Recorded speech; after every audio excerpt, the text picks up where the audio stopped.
खंड 1 पाठकों के लिए संदेश। इस तरह की पुस्तक को पढ़ने के कई नज़रिए हो सकते हैं। पहला यह है कि आप सीधे अभ्यासों को करना शुरू कर दें, खुद से इसको आजमाने में लग जाएं। मगर यह किताब सेल्फ हेल्प पुस्तिका होने का दावा नहीं करती। इसमें एक ज़बरदस्त व्यवहारिक रुझान तो है, पर इसके अलावा भी बहुत कुछ है। दूसरा यह कि इसे आप सैद्धांतिक रूप से लें, मगर यह विद्वता हासिल करने के लिए भी नहीं है। मैंने कभी भी योग का कोई ग्रंथ पूरी तरह नहीं पढ़ा। मुझे कभी पढ़ने की जरूरत भी नहीं पड़ी। मैंने आंतरिक अनुभव को आधार बनाया। अपने जीवन में काफी बाद में जाकर मैंने पतंजलि के कुछ योग सूत्रों को सरसरी निगाह से पढ़ा, जो कि योग का एक महत्वपूर्ण ग्रंथ है। तब मैंने महसूस किया कि उसके मर्म तक मेरी एक खास पहुंच है। इसका कारण यह है कि मैंने उन्हें सैद्धांतिक रूप से पढ़ने की बजाय अनुभव के स्तर पर देखा। योग जैसे एक गूढ़ विज्ञान को सिर्फ एक सिद्धांत में सीमित कर देना उतना ही दुखद है जितना कि उसका इस्तेमाल बीमारियों को दूर करने की कसरतों के रूप में करना। और इसीलिए इस किताब को अंततः 2 खंडों में बांटा गया है। पहले में एक रोड मैप बनाया गया है और दूसरे में उस पर चलने के तरीके सुझाए गए हैं। इस खंड में आप जो पढ़ने वाले हैं वह विद्वता या विशेषज्ञता का प्रदर्शन नहीं है, बल्कि यहाँ कुछ मौलिक दृष्टि से भेंट करने की कोशिश की गई है, ताकि दूसरे खंड के लिए एक ठोस आधार तैयार हो सके, जिसके ऊपर अभ्यासों पर आधारित ढांचा खड़ा किया जा सके। ये अंतर्दृष्टियां कोई सिद्धांत या उपदेश नहीं है और निश्चित रूप से निष्कर्ष भी नहीं है। उन्हें एक ऐसी यात्रा की दिशा सूचकों के रूप में देखा जा सकता है जो सिर्फ आपको ही करनी है, किसी और को नहीं। ये ऐसे मूल दृष्टिकोण हैं जो मेरी उस चरम जागरूकता से जन्मे हैं जो 33 साल पहले एक रूपांतरकारी अनुभव के बाद मुझे मिली। यह खंड आत्मकथात्मक चर्चा के साथ शुरू होता है, ताकि आप उस लेखक के बारे में कुछ जान सकें जिसके साथ आप समय बिताने वाले हैं। अगर आपने बाकी पुस्तक पढ़ने का फैसला किया, इसके बाद यह खंड कुछ बुनियादी विचारों की जांच परख करता है, जिसमें कुछ आमतौर पर उपयोग होने वाले शब्दों जैसे नियति, जिम्मेदारी, खुशहाली और उससे भी महत्वपूर्ण शब्द योग का अन्वेषण करता है। इस खंड के अध्याय एक साधना के साथ समाप्त होते हैं। संस्कृत में साधना शब्द का अर्थ है उपकरण या साधन। खोज के उपकरण आपको एक पाठक के रूप में उन पन्नों में बताए गए विचारों का प्रयोग में लाने का मौका देते हैं, और आप यह भी देख सकते हैं कि यह दृष्टि आपके लिए कारगर हो रही है या नहीं। मुझे अक्सर बताया जाता है कि मैं एक मॉडर्न हूँ। उस टिप्पणी पर मेरा जवाब यह है कि मैं ना तो मॉडर्न हूँ, ना प्राचीन, ना नए युग का, ना पुराने युग का। मैं इस युग का हूँ और हर गुरु ऐसा ही रहा है। सिर्फ विद्वान, पंडित और धर्मशास्त्री प्राचीन या आधुनिक हो सकते हैं। सिद्धांत या विश्वास पुराना या नया हो सकता है, मगर गुरु हमेशा समकालीन होते हैं। जैसा कि मैंने पहले कहा, गुरु वह है जो अंधकार को दूर करता है, जो आपके लिए दरवाजा खोलता है। अगर कल मैंने किसी के लिए दरवाजा खोला था या मैंने आपके लिए कल दरवाजा खोलने का वादा करूं, तो उसका कोई महत्व नहीं है। इसका मूल्य तब है जब मैं आपके लिए आज दरवाजा खोलता हूँ। तो सत्य समय से परे है, मगर तकनीक और भाषा हमेशा समकालीन होती है। अगर ऐसा नहीं है तो उन्हें त्याग देना चाहिए। कोई परंपरा अपने समय में चाहे कितनी भी प्रतिष्ठित क्यों न रही हो, अगर वह अपनी प्रासंगिकता को खो देती है तो उसे बस म्यूजियम में ही रखा जा सकता है। हालांकि मैं इस किताब में एक प्राचीन तकनीक का अन्वेषण करूंगा, पर यह एक ऐसी तकनीक है जो आज भी पूरी तरह से कारगर साबित होती है। व्यक्तिगत रूप से मेरी दिलचस्पी कुछ नया सिखाने में नहीं है। मेरी दिलचस्पी सिर्फ सत्य में। मगर मैं आशा करता हूँ कि अगले खंड में आपको कुछ ऐसे भी पल मिलेंगे जहाँ ये दोनों एक दूसरे से मिलते हुए प्रतीत हों। क्योंकि जब सही स्थितियाँ होती हैं, जब कोई दृष्टि आंतरिक स्पष्टता से पैदा होती है और वह ग्रहणशीलता के सही पल में पाठकों को भेंट की जाती है, तो एक पुरातन सत्य जबरदस्त तरीके से रूपांतरणकारी साबित होता है। अचानक वह ताज़ा, जीवंत, प्रदीप्त व नवीन हो जाता है, मानो उसे इतिहास में पहली बार बोला या सुना गया हो। जब मैंने अपनी सुध-बुध खो दी, तब मैं एक इंसान था। मैं एक पहाड़ी पर चढ़ा, क्योंकि मेरे पास गंवाने के लिए समय था, पर मैंने सब गंवा दिया। वो सब मैं और मेरा था। मैं और मेरा के जाने से मेरा सारा संकल्प और कौशल जाता रहा। अब मैं हूँ एक खाली घड़ी के समान, अधीन हूँ ईश्वरीय इच्छा और अनंत कौशल के। मैसूर शहर में एक चलन है, अगर आपके पास करने के लिए कुछ है तो आप चामुंडी पहाड़ी पर जाइए, और अगर करने के लिए कुछ नहीं है तो भी चामुंडी पहाड़ी पर जाइए। अगर आप किसी से प्यार करते हैं तो चामुंडी पहाड़ी पर जाइए, और अगर प्यार में आपका दिल टूट गया है फिर तो चामुंडी पहाड़ी पर जाना ही है। एक दोपहर मेरे पास करने को कुछ नहीं था और हाल ही में मेरा दिल भी टूटा था, इसीलिए मैं चामुंडी पहाड़ी पर चला गया। एक स्थान पर मैंने अपनी मोटरसाइकिल खड़ी की और करीब 2/3 पहाड़ी चढ़ने के बाद एक चट्टान पर बैठ गया। वह मेरी ध्यानशिला थी। वह वहाँ काफी समय से थी। उस चट्टान पर बैंगनी बेर या बरगद के नाटे पेड़ से अपनी मजबूत जड़ें जमाई हुई थी। वहां से शहर का मनोरम दृश्य दिखाई देता था। उस क्षण तक मेरा जो अनुभव था उसके अनुसार मेरा शरीर और मन दोनों मैं थे और शेष विश्व बाहरी। लेकिन अचानक मुझे भान नहीं रहा था कि मैं क्या था और क्या नहीं। मेरी आंखें अभी भी खुली थी, लेकिन मैं जिस हवा में सांस ले रहा था, जिस पत्थर पर मैं बैठा था, सब मैं बन गया था। वहाँ जो कुछ था सब मैं था। मैं सचेत होते हुए भी चेतन नहीं था। चीजों में फर्क कर पाने की इंद्रियों की प्रकृति खो चुकी थी। इस बारे में जितना ज्यादा कहूँगा उतना ही ज्यादा पागलपन लगेगा, क्योंकि जो हो रहा था वह अवर्णनीय था।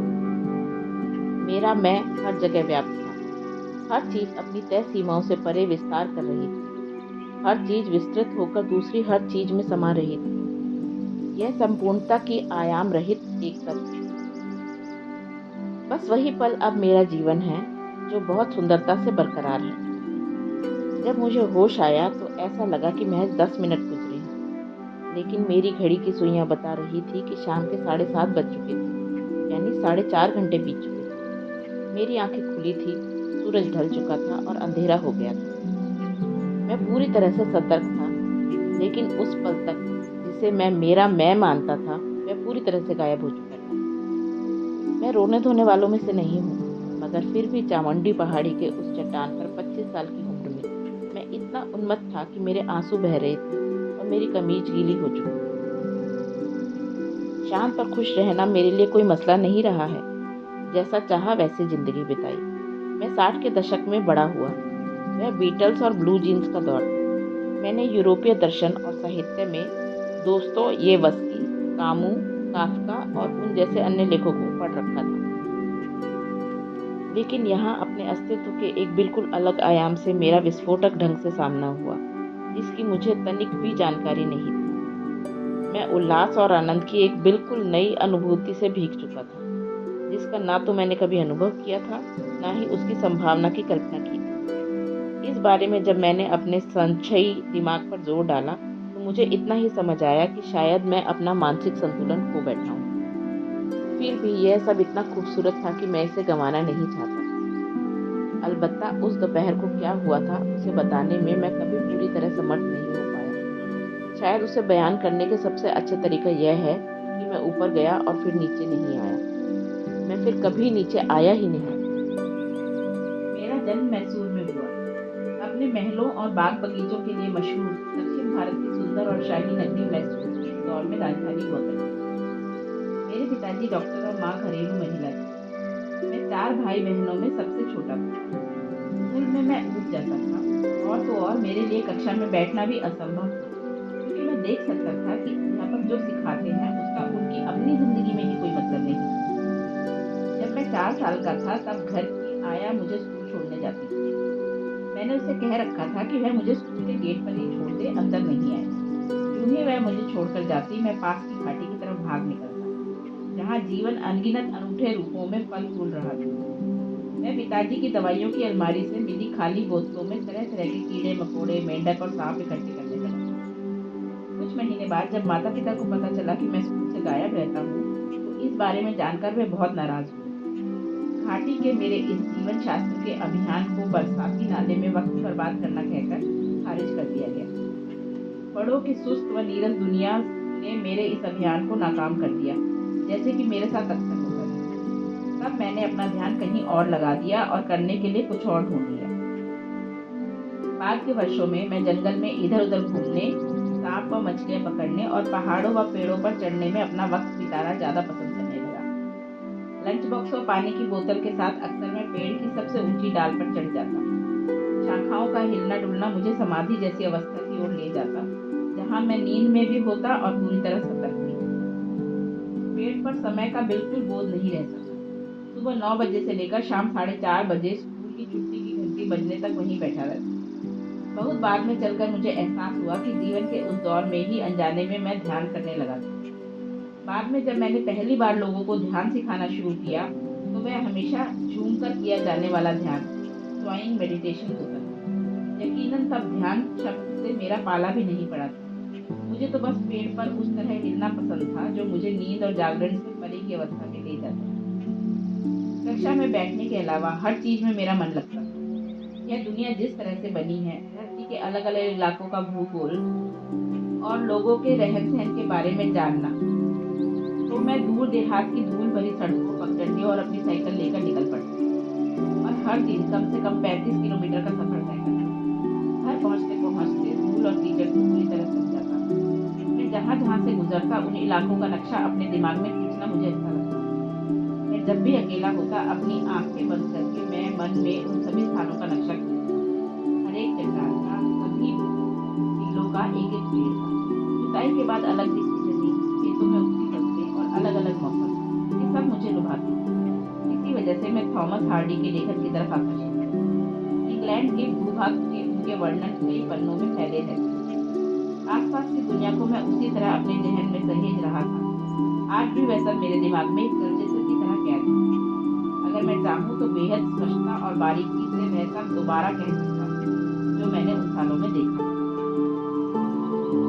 मैं घोर शंकाशील था। अगर मेरे परिवार वाले मंदिर जाते तो 5 साल की उम्र में भी मेरे पास उनके लिए ढेर सारे सवाल होते। ईश्वर कौन है? वह कहाँ रहता है? वहाँ ऊपर? ऊपर कहाँ होता है? कुछ साल बाद कई और सवाल मुझे मचने लगे। स्कूल में बताया गया कि धरती गोल है, लेकिन अगर हमारी धरती गोल है तो किसी को कैसे मालूम कि ऊपर किस तरफ है? इन सवालों के जवाब कभी कोई दे ही नहीं पाया, इसीलिए मैं मंदिर के अंदर कभी नहीं गया। ऐसे में वे मजबूर होकर मुझे जूते चप्पलों की रखवाली करने वाले के पास, मैं मुझे बहुत जोर से बार बार अपनी तरफ खींचते हुए पकड़े रखता था। मैं जानता था कि अगर उसने मुझे छोड़ा तो मैं उसकी नज़र हटते ही भाग जाऊंगा। बाद के सालों में मुझे यह साफ दिखता था कि रेस्टोरेंट से निकलते हुए लोगों के चेहरे मंदिर से बाहर आने वाले लोगों के मुकाबले ज़्यादा प्रसन्न रहते हैं। यह बात मुझे हैरान कर देती। हालांकि मैं शंकाशील था, लेकिन इसको मैंने अपनी पहचान नहीं बनाया। हर चीज को लेकर मेरे पास ढेरों सवाल होते थे, लेकिन कभी किसी निर्णय पर पहुंचने की जरूरत महसूस नहीं हुई। दरअसल मुझे काफी जल्दी यह एहसास हो गया था कि मैं किसी भी चीज के बारे में कुछ नहीं जानता। इसका नतीजा यह हुआ कि अपने आसपास की हर चीज पर ज्यादा ध्यान देने लगा। अगर कोई मुझे एक गिलास पानी देता तो मैं गिलास को लगातार घूरता रहता। अगर मैं एक पत्ती उठाता तो उसको भी लगातार देखता। पूरी रात मैं अंधेरे को घूरता रहता था। अगर मैं किसी कंकड़ को देखता तो उसकी छवि मेरे दिमाग में निरंतर घूमती रहती, जिससे मैं उसके हर कण, उसके हर कोण को जान जाता था।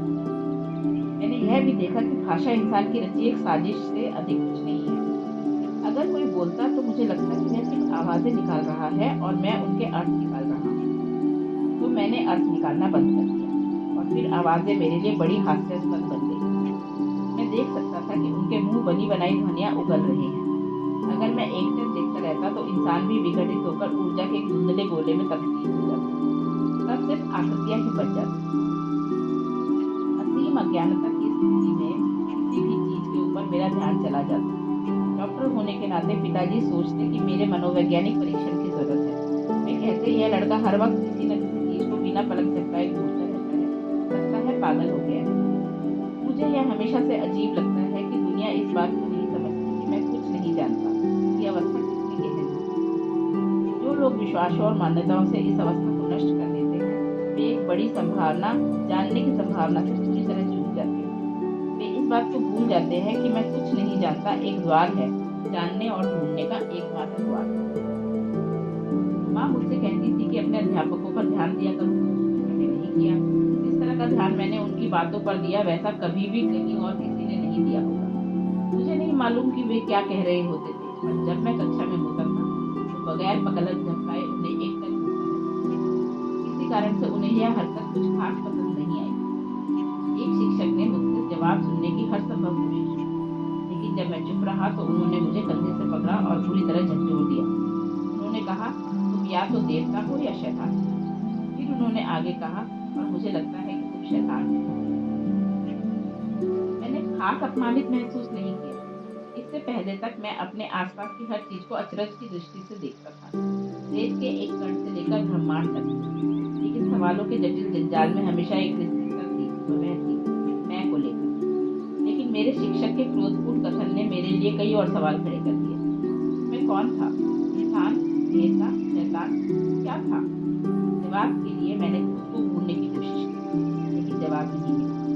तो मैं अपनी आंखें बंद करके इसका जवाब ढूंढने की कोशिश करने लगा। मिनट से घंटे हो जाते और मैं अपनी आंखें बंद किए बैठा रहता था। जब मेरी आंखें खुली होती थी तब हर चीज मुझे हैरान करती थी। सीधी, पत्ती, बादल, अंधकार, हर चीज। लेकिन मेरे लिए हैरत की बात यह थी कि जब मैं अपनी आंखें बंद करता तब कुछ चीजें मेरा ध्यान पहले से ज्यादा खींचती। जैसे किस तरह शरीर धड़कता है, किस तरह ये अलग अलग अंग काम करते हैं, आंतरिक ऊर्जा किन रास्तों से गुजरती है, शारीरिक संरचना किस तरह लय में रहती है, और यह तथ्य की हदें सिर्फ बाहरी दुनिया तक सीमित। इस चिंतन ने मेरे सामने मानव तंत्र की पूरी प्रक्रिया खोलकर रख दी। मैं यह या वह जैसे आसान जवाब तक पहुंचाने के बजाय इस चिंतन ने यह एहसास कराया कि अगर मैं चाहूँ तो मैं सब कुछ हो सकता हूँ। हालांकि यह किसी नतीजे पर पहुंचना भी नहीं था।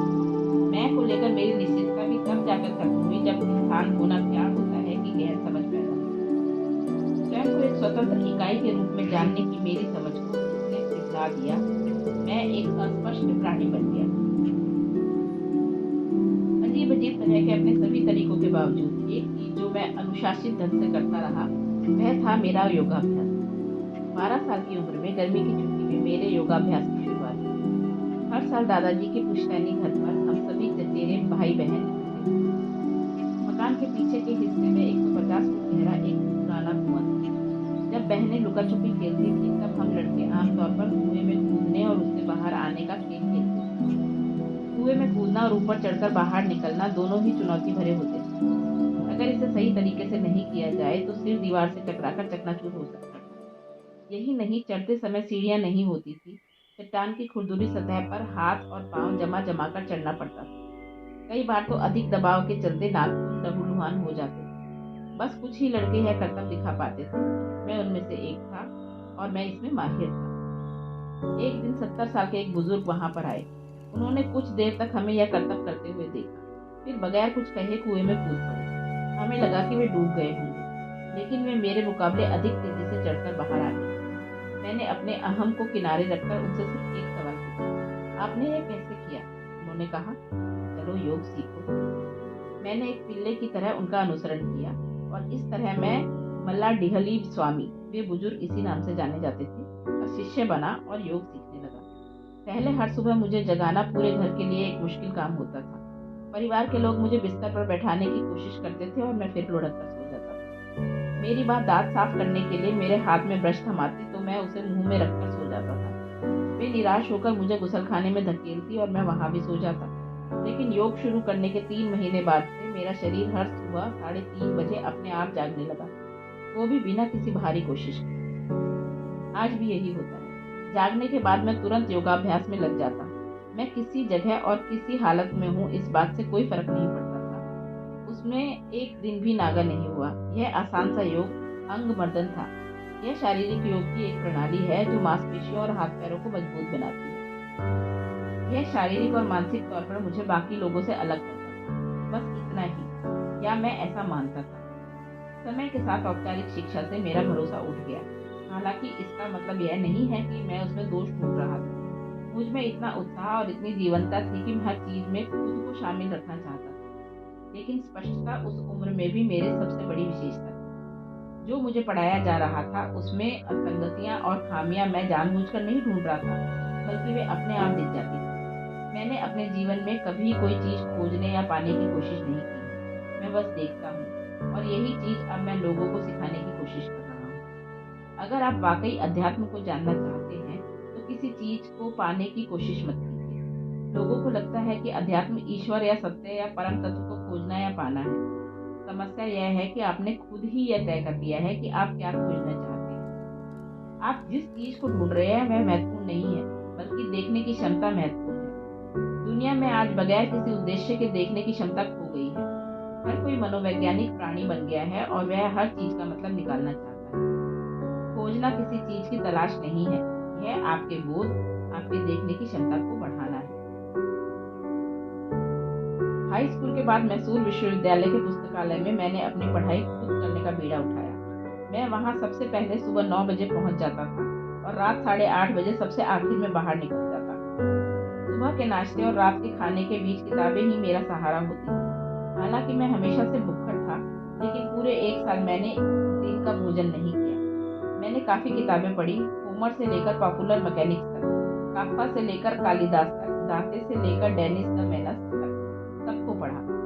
उस 1 साल में मैंने काफ़ी जानकारी हासिल की, लेकिन अब सवाल पहले से और ज़्यादा हो गए। मेरी माँ के आंसुओं ने मुझे मजबूर कर दिया कि मैं मैसूर विश्वविद्यालय में अंग्रेजी साहित्य पढ़ूं। लेकिन मैंने अपने साथ हर वक्त अनंत सवाल ढूंढना जारी रखा।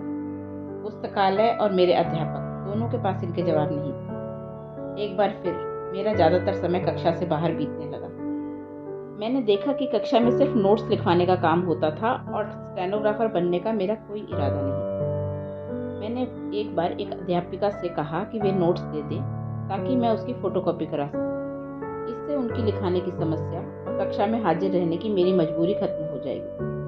अंततः सभी शिक्षकों के साथ मैंने एक समझौता कर लिया। वे कक्षा में मेरी गैर हाजिरी से ज़्यादा खुश थे। वे हर रोज़ मेरी हाजिरी लगाने लगे। महीने की आखिरी तारीख को हाजिरी गिनी जाती थी। उस दिन मैं कक्षा में यह सुनिश्चित करने के लिए आता था कि वे अपने वादे पर कायम हैं या नहीं।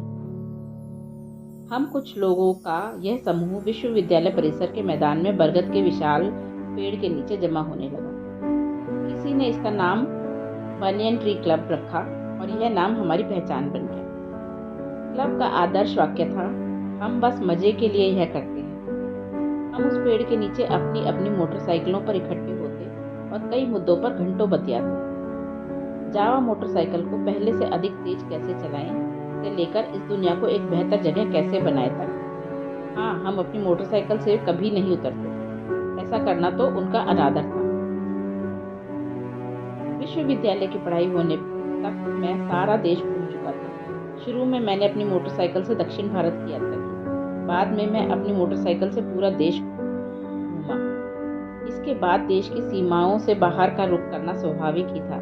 लेकिन जब मैं भारत नेपाल सीमा पर पहुंचा तो मुझे बताया गया कि मोटरसाइकिल का रजिस्ट्रेशन और ड्राइविंग लाइसेंस इसके लिए काफ़ी नहीं है। मुझे और भी कागजात चाहिए थे। इसके बाद यह मेरा लक्ष्य बन गया कि मैं किसी तरह इतने पैसे कमा सकूं कि अपनी मोटरसाइकिल पर दुनिया की सैर कर पाऊं। यह सिर्फ घूमने की लालसा नहीं थी, सच तो यह है कि मैं बेचैन था। मैं कुछ जानना चाहता था। मुझे नहीं मालूम था कि मुझे क्या जानना है। मुझे यह भी नहीं मालूम था कि इसके लिए मुझे कहाँ जाना चाहिए। लेकिन मैं अपने अंतर्मन में जानता था कि मुझे और ज़्यादा चाहिए। मुझे नहीं लगता कि मैं आवेग में आकर कुछ करता था, बस मेरा झुकाव जीवन की ओर था। मैं अपने कामों के नतीजों को आंकता था। वे जितने खतरनाक होते मुझे उतना ही आकर्षित करते थे। किसी ने एक बार मुझसे कहा था कि तुम्हारी रक्षा करने वाले देवदूत जरूर बहुत कृपालु होंगे और उन्हें जरूरत से ज़्यादा काम करना पड़ता होगा। अपनी हदों को आंकने, सीमाओं को पार करने की हसरत हमेशा मेरे अंदर थी। क्या और क्यों मेरे लिए कभी सवाल नहीं रहे, सिर्फ कैसे ही एक सवाल होता था। अब मैं पीछे मुड़कर देखता हूँ तो एहसास होता है कि जिंदगी में मैंने कभी कुछ बनने के बारे में नहीं सोचा। मैं सिर्फ यह सोचता था कि जीवन को कैसे जीना है, और मैं जानता था कि कैसे सिर्फ मैं ही तय कर सकता हूँ और यह मेरे अंदर से होगा। उन दिनों मुर्गी पालन की जबरदस्त मांग थी। मैं कुछ कमाना चाहता था ताकि अपनी बेलगाम और निरुद्देश्य घूमने की इच्छा पूरी कर सकूं। तो मैं इस धंधे में घुसा। मेरे पिताजी ने कहा, मैं लोगों को क्या कहूँगा, यही कि मेरा बेटा मुर्गियाँ पालता है। लेकिन मैंने अकेले अपने दम पर अपना मुर्गी पालन फार्म शुरू किया। धंधा चल निकला, मुनाफा बढ़ने लगा। मैं हर सुबह इस काम को 4 घंटे देता था। बाकी समय पढ़ने, कविता लिखने, कुएं में तैरने, ध्यान लगाने और बरगद के विशाल पेड़ पर बैठकर दिया स्वप्न देखने में गुजारता था। सफलता ने मुझे जोखिम लेने के लिए उकसाया। मेरे पिताजी हमेशा अफसोस करते थे कि उनके बेटे के अलावा हर कोई इंजीनियर या उद्योगपति बन गया है, प्रशासनिक सेवा में भर्ती हो गया है या फिर अमेरिका चला गया है। हर जगह जिस किसी से मैं मिलता, मेरे दोस्त, रिश्तेदार, मेरे स्कूल और कॉलेज के पुराने शिक्षक, वे कहते, ओह, हमें लगता था कि तुम अपनी जिंदगी में कुछ बनोगे, पर तुम तो इसे बर्बाद कर रहे हो। मैंने इस चुनौती को स्वीकार कर लिया। एक सिविल इंजीनियर दोस्त के साथ साझेदारी में मैंने भवन निर्माण का व्यवसाय शुरू किया। 5 साल में हम एक बड़ी कंस्ट्रक्शन कंपनी बन गए और हमारी गिनती मैसूर के अग्रणी ठेकेदारों में होने लगी। मेरे पिताजी को यकीन नहीं होता था, लेकिन वे खुश थे। मैं जोश से भरपूर और अपने इरादों का पक्का था। मुझ में उत्साह था और मैं नई चुनौतियों के लिए तैयार रहता था। जब आपको हर काम में सफलता मिलने लगती है तो लगता है कि सभी ग्रह आपके चक्कर काट रहे हैं, न कि सूरज के। जब सितंबर 1982 की उस दोपहर को मैंने अपनी चेक मोटरसाइकिल से चामुंडी पहाड़ी पर जाने का फैसला किया, तब मैं इसी तरह का नौजवान था। तब मुझे अंदाजा नहीं था कि मेरी जिंदगी पहले की तरह नहीं रह जाएगी। बाद में जब मैंने अपने दोस्तों से इस बारे में बातचीत करने की कोशिश की, उस दिन पहाड़ी पर मुझे क्या हुआ था, तो वो मुझसे बस इतना ही कह सके, क्या तुमने पी रखी थी? क्या तुमने कोई नशा किया था? वे इस नए आयाम के बारे में मुझसे ज़्यादा बेखबर थे, जो अचानक मेरी जिंदगी में विस्फोट की तरह आया था। इससे पहले कि मैं इसका मतलब निकालना शुरू करता, मुझे फिर वही अनुभव हुआ। 1 हफ्ते बाद की घटना है। परिवार वालों के साथ मैं खाने की मेज पर बैठा था। मुझे लगा कि वह बस 2 मिनट तक चला, लेकिन 7 घंटे बीत चुके थे। मैं पूरे होशो हवास में वहीं बैठा हुआ था, लेकिन जिस मैं को मैं जानता था, वह अब वहाँ नहीं बचा था। बाकी सब कुछ वहाँ मौजूद था और वक्त गुजर गया। मुझे याद है कि परिवार के कई लोगों ने मेरे कंधे पर थपकी दी थी, मुझसे पूछा कि क्या हुआ, मुझसे खाना खाने को कहा। मैंने बस अपना हाथ उठाकर उन्हें जाने के लिए कहा। तब तक वे मेरी अजीबोगरीब हरकतों के आदी हो चुके थे, इसीलिए उन्होंने मुझे अकेला छोड़ दिया। जब मैं सामान्य स्थिति में लौटा तो सुबह के 4:15 बज रहे थे। ऐसे अनुभव बार बार होने लगे। जब भी ऐसा होता तो लगातार कई घंटों तक मैं ना तो कुछ खाता और ना सोता, बस एक जगह बैठा रहता। एक बार तो यह अनुभव 13 दिनों तक चला। जब यह शुरू हुआ तब मैं एक गांव में था। यह अवस्था अभिभूत करने वाली और अकथनीय शांति और तथा परमानंद की अवस्था थी। गांव वाले मेरे इर्द गिर्द इकट्ठे हो गए और एक दूसरे से फुसफुसाने लगे, ओह, ये जरूर समाधि में होंगे। समाधि शरीर से परे आनंद की एक अवस्था है, जिसके बारे में भारतीय आध्यात्मिक परंपराओं में काफी कुछ लिखा गया है। भारत उस तरह का देश है जिसमें लोगों में आध्यात्मिकता की पारंपरिक समझ है, पर मुझे उसका जरा भी अंदाजा नहीं था। मैं तो ब्लू डेनिम जीन्स पहनने वाला इंसान था। जब मैं उस अवस्था से बाहर आया तो कोई मुझे फूलों की माला पहनाना चाहता था, तो कोई मेरा पैर छूना चाहता था। यह सब मुझे पागलपन लगा। मुझे यकीन नहीं हो रहा था कि कोई मेरे साथ ऐसा करना चाहेगा। एक और दिन मैं दोपहर का खाना खा रहा था। मैंने मुंह में पहला निवाला रखा ही था कि अचानक वही अनुभव हुआ। उस पल मैं इंसानी पाचन की चमत्कारिक प्रक्रिया को अनुभव कर पा रहा था। एक ऐसी प्रक्रिया जिससे एक बाहरी चीज, धरती का एक टुकड़ा, मेरा हिस्सा बन रहा था। बौद्धिक स्तर पर हम सब यह जानते हैं कि धरती का एक हिस्सा, भोजन, हमारा पोषण करता है और फिर एक दिन हमारा शरीर उसी धरती का पोषण करने के लिए उसी मिट्टी में मिल जाता है जिसने कभी हमें जीवन दिया था। लेकिन जब यह बोध अनुभव के स्तर पर प्रकट हुआ तो इसने मैं कौन हूँ के मेरे मूलभूत दृष्टिकोण को ही बदल दिया। धरती समेत अपने आसपास की हर चीज के साथ मेरे संबंधों में जबरदस्त बदलाव आ गया। हम में से हर एक में मौजूद उस असाधारण बुद्धिमत्ता के प्रति मैं जागरूक होता चला गया, जो रोटी के एक टुकड़े या एक सेब को एक ही दोपहर में इंसानी शरीर में रूपांतरित कर सकता है। यह कोई छोटी बात नहीं है। जब मैंने अपनी पूरी चेतना में उस बुद्धिमत्ता को, जो सृष्टि का स्रोत है, स्पर्श करना शुरू किया, तो मेरे आसपास अकथनीय लगने वाली चीजें घटित होने लगी। मैंने जिन चीजों को स्पर्श किया वे किसी न किसी तरीके से रूपांतरित हो गई। लोग मेरी तरफ देखते थे और उनकी आंखों से आंसू बहने लगते थे। कई लोगों ने दावा किया कि बस मुझको देखने भर से उन्हें शारीरिक और मानसिक पीड़ा से मुक्ति मिल गई। मैंने खुद को भी कुछ ही घंटों में ऐसी बीमारियों से स्वस्थ होते पाया जिनसे ठीक होने में मुझे सामान्य चिकित्सीय देखभाल के माध्यम से महीनों लग गए होते। हालांकि इन सब बातों को मैंने कोई महत्व नहीं दिया। बहरहाल, बाहरी और अंदरूनी हकीकत को रूपांतरित करने की मेरी यह क्षमता मेरे भीतर और मेरे आसपास आज भी काफी नाटकीय ढंग से जारी है। ऐसा नहीं था कि मैंने इसे हासिल करने के लिए अपनी तरफ से कोई कोशिश की थी। बात बस इतनी है कि एक बार जब कोई बुद्धिमत्ता के इस गहन आयाम के संपर्क में आ जाता है, तो यहाँ पर हमारे अस्तित्व का आधार है जो जीवन स्वाभाविक रूप से चमत्कारी बन जाता है।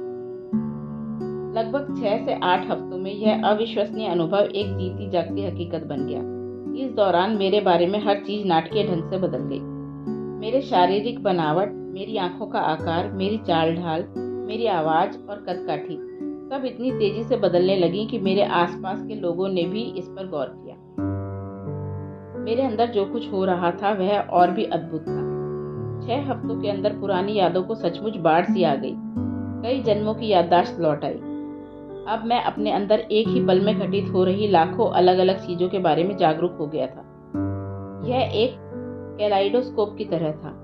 मेरा तार्किक दिमाग कह रहा था कि इसमें से कुछ भी सही नहीं हो सकता, लेकिन जो मैं अपने अंदर देख रहा था वह दिन की रोशनी से अधिक साफ था।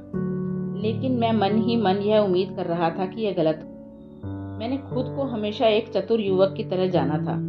अचानक मैं स्वयं को एक नासमझ और बेवकूफ नौजवान जैसा महसूस करने लगा था, और इस हैरानी से मैं समझौता नहीं कर पा रहा था। लेकिन यह जानकर मुझे और खीज हुई कि मेरी याददाश्त जो बता रही थी वह सच था। उस समय तक कोई भी चीज जो बुद्धि और तर्क के ढांचे में फिट नहीं होती थी, उसे स्वीकार करने से मैं पूरी तरह से इनकार कर देता था। धीरे धीरे मुझे यह एहसास होने लगा कि यह जीवन ही है जो चरम बुद्धिमत्ता है। इंसानी बुद्धि तो सिर्फ चतुराई है जो जिंदगी चलाने के लिए उपयोगी है, लेकिन असली बुद्धिमत्ता जीवन और सिर्फ जीवन और जीवन का स्रोत है, इसके अलावा कुछ भी नहीं।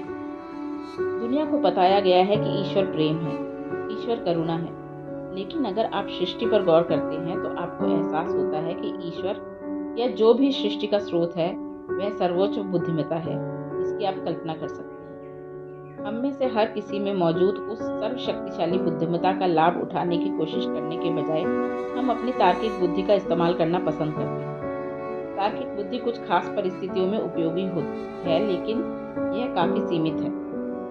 दूसरे की भावनाओं के प्रति मैं खुद को अत्यधिक संवेदनशील भी महसूस करने लगा। सड़क पर किसी अनजान व्यक्ति को तकलीफ में देखकर मैं रोने लगता था। मैं यकीन नहीं कर पाता था कि लोग कितना अधिक क्लेश सहते हैं, जबकि यहाँ एक मैं हूँ जिसके भीतर बेवजह परमानंद फूट रहा है। मुझे यह एहसास होने में थोड़ा समय लगा कि मेरे साथ जो हो रहा है वह आध्यात्मिक है। मैं यह समझने लगा कि पवित्र परंपराओं और धर्म ग्रंथों में जिसे चरम अनुभूति कहा गया है वही मेरे साथ घटित हो रही है। जो मैं अनुभव कर रहा था वह दरअसल सबसे सुंदर चीज है जो किसी इंसान के साथ हो सकती है। पल पल मेरे शरीर की हर कोशिका परमानंद से विभोर हो रही थी।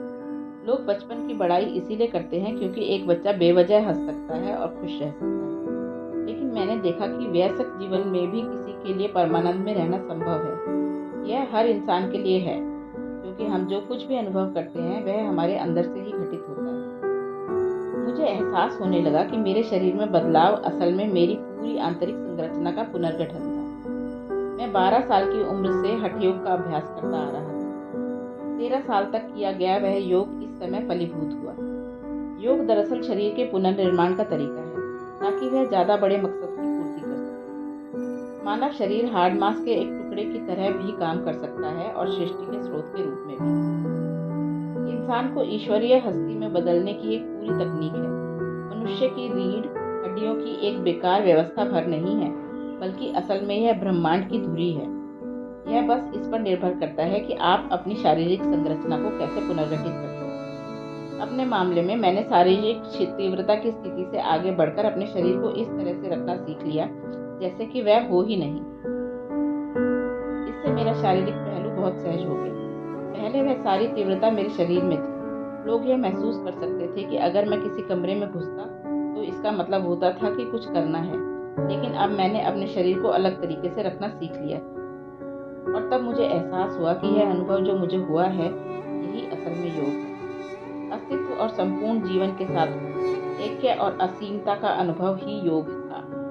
मैं हर रोज जो सरल योगासन किया करता था वे शारीरिक चुस्ती के लिए थे, या ऐसा मैं सोचता था, लेकिन चामुंडी पहाड़ी के उस अनुभव के बाद मुझे एहसास हुआ कि जो मैं कर रहा था वह वास्तव में एक ऐसी प्रक्रिया थी जो मुझे एक ऐसे आयाम में पहुंचा सकती थी जो भौतिक आयाम से बहुत बड़ी थी। इसीलिए मैं लोगों से कहता हूँ, चाहे आप गलत कारणों से भी योग करें, यह तब भी असर करता है। हर इंसान के भीतर कुछ ऐसा है जो सीमाओं को नापसंद करता है, असीमित हो जाने की लालसा रखता है। इंसान की प्रकृति ऐसी है कि हम जो अभी हैं, हमेशा उससे कुछ ज़्यादा होने की इच्छा रखते हैं। इससे फर्क नहीं पड़ता कि हमने कितना हासिल किया है, हम थोड़ा और ज़्यादा होना चाहते हैं। अगर हम इसे बारीकी से देखें तो हमें एहसास होगा कि यह लालसा और ज़्यादा पाने की नहीं, बल्कि सब कुछ पा लेने की है। हम सब असीम हो जाने की चाहत रखते हैं। समस्या सिर्फ यह है कि हम इसे किस्तों में पाने की कोशिश कर रहे हैं। कल्पना कीजिए कि आप 5 फुट गुना 5 फुट के किसी कमरे में बंद हैं। यह चाहे कितना भी आरामदेह क्यों ना हो, आप इससे आज़ाद होने की इच्छा रखेंगे। अगले दिन अगर आपको उससे बड़े 10 फुट गुना 10 फुट के कमरे में रख दिया जाए, तो आप थोड़ी देर तो काफ़ी अच्छा महसूस करेंगे, लेकिन इससे आज़ाद होने की इच्छा जल्द ही लौट आएगी। साफ है, इससे फर्क नहीं पड़ता है कि हम कितनी बड़ी सीमा तय करते हैं। जिस पल आपको सीमा का बोध होता है, उसे तोड़ने की इच्छा सहज ही उठ खड़ी होती है। पूर्व के देशों में इस लालसा को सांस्कृतिक दृष्टिकोण से इंसानी गतिविधियों और प्रयास का सर्वोच्च लक्ष्य माना गया है। आज़ादी या मुक्ति या मोक्ष को हर इंसान की एक स्वाभाविक लालसा और चरम लक्ष्य के तौर पर देखा जाता है। मगर इससे बेखबर होने के कारण हम इसे किस्तों में पाने की कोशिश करते हैं, भले ही वह सत्ता, धन संपत्ति, प्रेम या ज्ञान का संचय करने के जरिए ही क्यों न हो, या आजकल वक्त काटने के सबसे पसंदीदा तरीके खरीदारी के जरिए। जिस पर मुझे यह एहसास हुआ कि इंसानी इच्छा किसी खास चीज के लिए नहीं, बल्कि असीम विस्तार के लिए होती है, मेरे अंदर एक तरह की स्पष्टता आ गई। जब मैंने देखा कि हर कोई इसमें सक्षम है, तो मेरे भीतर इसे साझा करने की स्वाभाविक चाहत पैदा हुई। तब से मेरा लक्ष्य यही बन गया है कि किसी भी तरह से इस अनुभव को दूसरे लोगों तक पहुंचाऊं, ताकि वह यह समझ सकें कि आनंद, आज़ादी और असीमता की अवस्था से उन्हें वंचित नहीं रखा जा सकता, जब तक कि वे स्वयं जीवन के सहज उल्लास में रुकावट ना बने। चामुंडी पहाड़ी पर उस दोपहर के बाद परमानंद की मेरी जो यह अवस्था है, यह ना तो कोई दूर की संभावना है और ना ही कोरी कल्पना। यह उन लोगों के लिए भी एक जीता जागता सच है जो इच्छुक है। यह हर इंसान का जन्मसिद्ध अधिकार है।